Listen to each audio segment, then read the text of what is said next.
Hello, Sioux Falls. That's what I said for 2 weeks of my life this year. I've clearly never been here before. It's fun. I love coming out. Put it together for Dan and everyone putting this thing together. It's awesome. It's super fun.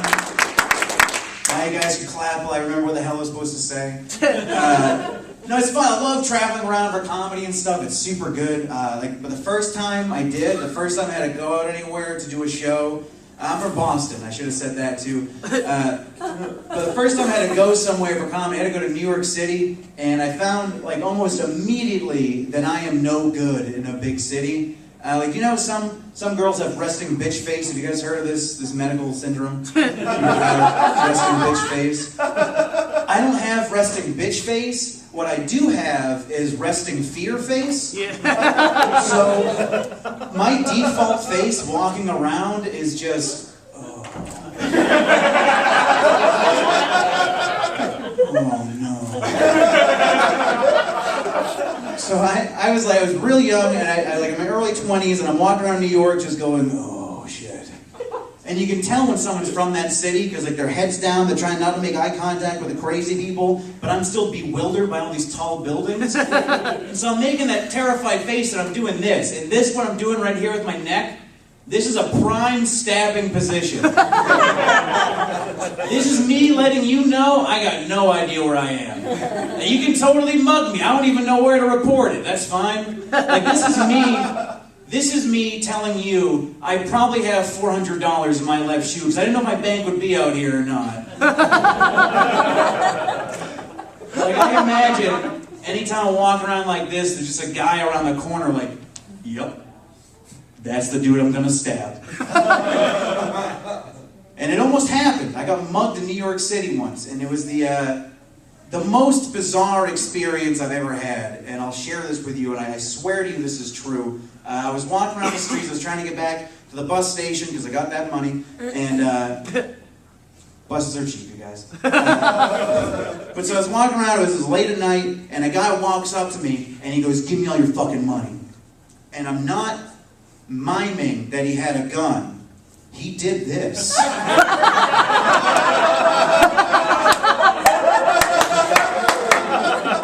Dude tried to finger bang the money out of my pocket. But he walks up to me, he's like, give me your fucking money. And I was like, no. And he's like, why not? I was like, because that's not a real gun. He goes, do you want a bet? And I was like, no, not anymore. If you're still willing to play bluff if this is a gun, then I don't want to know what your real hand is, you know?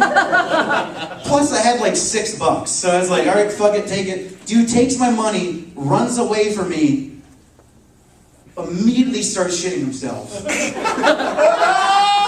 Best $6 I've ever spent.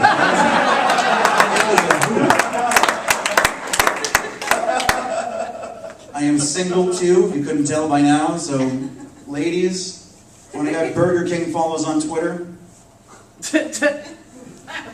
not that surprising for too many of you guys. That's the guy that company's keeping an eye on.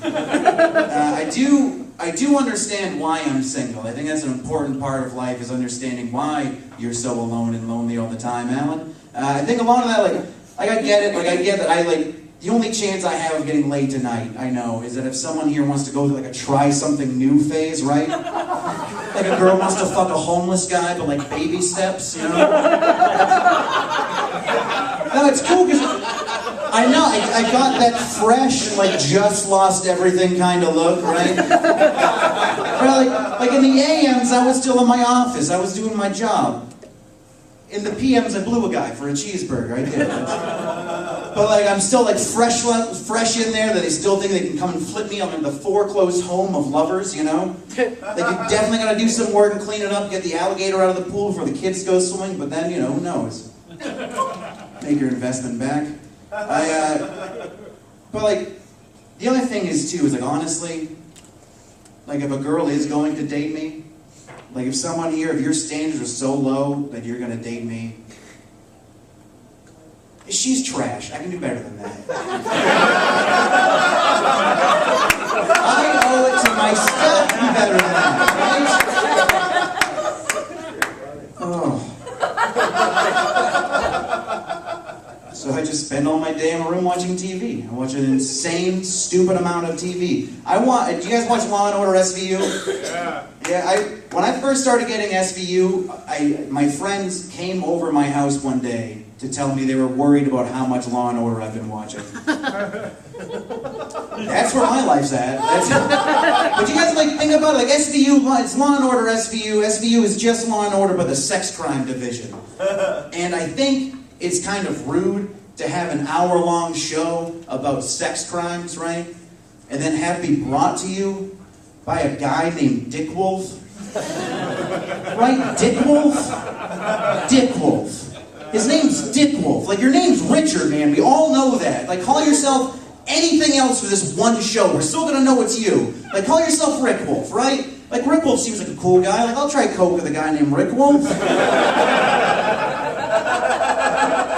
Oh, but Dick Wolf? Dick Wolf. A Dick Wolf. Dick Wolf didn't write that episode. Dick Wolf inspired that episode. That's what that is. But hands down, easily, favorite show of all time has to be Finding Bigfoot. Does anyone here watch Finding Bigfoot? Yeah. One guy. I was really hoping for more out of you guys for Finding Bigfoot. That's fine. I'll tell you all about the fucking wonders of Finding Bigfoot. If you don't know, it's a story. It's a documentary television show of 4 scientists that have been going into the woods trying to find Bigfoot. Somehow haven't found him. It's been going on for 9 years now. Yeah, it's fucking crazy. And I'll tell you, the way they try to find Bigfoot is through all these Squatch facts, you know? And I'll share some of these with you. Season 1, right off the bat, great Squatch fact. These scientists are walking through the woods, and they just start throwing rocks down a hill. That's it. That's their grand scientific experiment to find Bigfoot. They start throwing rocks down a hill, and the cameraman looks at him and goes, "Hey, Bob, what the fuck are we doing here today?" And he looks at him and he goes, "Yeah, we're throwing rocks down a hill. Gonna bop a squatch on the head, get them all riled up. Classic Squatch fact." What animal can you think of you can hit in the head with a rock and it's not gonna go, "What the fuck?" That's not a Squatch fact. But easily, and I'll leave you guys with this, easily the best moment of that whole show is season 7, episode 12. Skip the first 20 minutes, you don't need it, it's just plot. These people live out the most Wile E. Coyote plot I've ever seen a human live out. And they're walking around, and they just leave a cake in the middle of the clearing of the woods.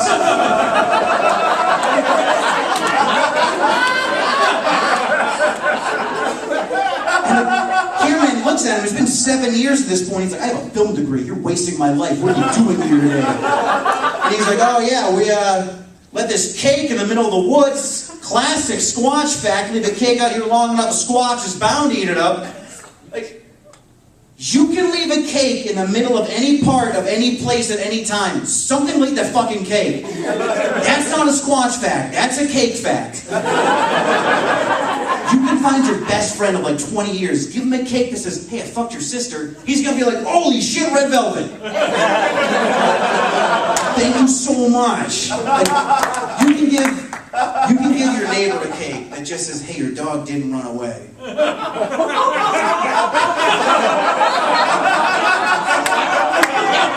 On a completely unrelated note, has anybody ever fed gumballs to their neighbor's dog? Looks like they're enjoying it, but they'll die quickly. All right, thank you guys so much.